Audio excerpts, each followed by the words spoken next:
point ce soir sur ces fameux congés d'été. La France est-elle championne d'Europe des vacances d'été? Pas tout à fait. Bonsoir François Baudonnet, vous êtes en direct à Bruxelles. Que font nos voisins européens?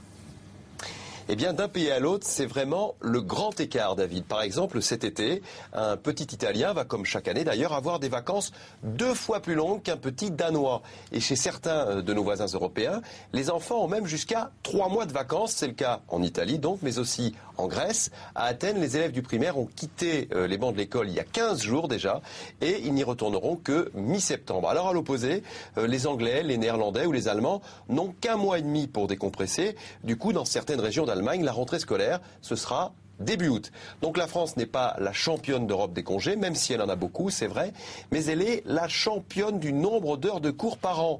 1000 heures par an, c'est énorme. Alors des congés longs plus beaucoup de pression horaire, eh bien ça donne un cas unique en Europe, difficile à gérer et qu'il faudrait peut-être effectivement réformer.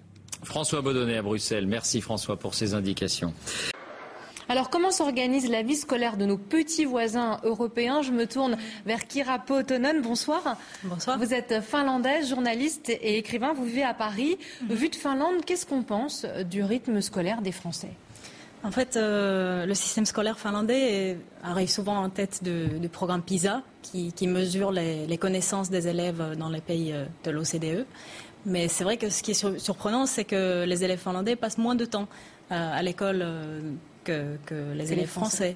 Mais par contre, les vacances scolaires sont moins longues en Finlande.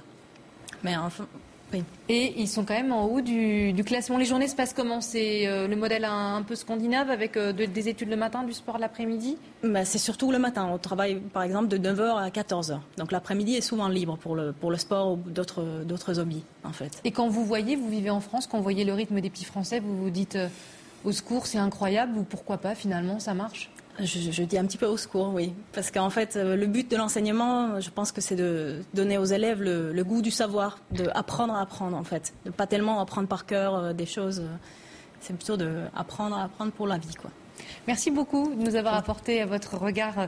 Vous vivez à Paris, mais vous êtes finlandaise, donc votre regard scandinave sur nos rythmes scolaires. Bonsoir Laurent Wauquiez. Bonsoir. Je sais que ce n'est pas votre nouvelle zone de travail, puisque vous êtes le nouveau ministre de l'Enseignement supérieur et de la Recherche.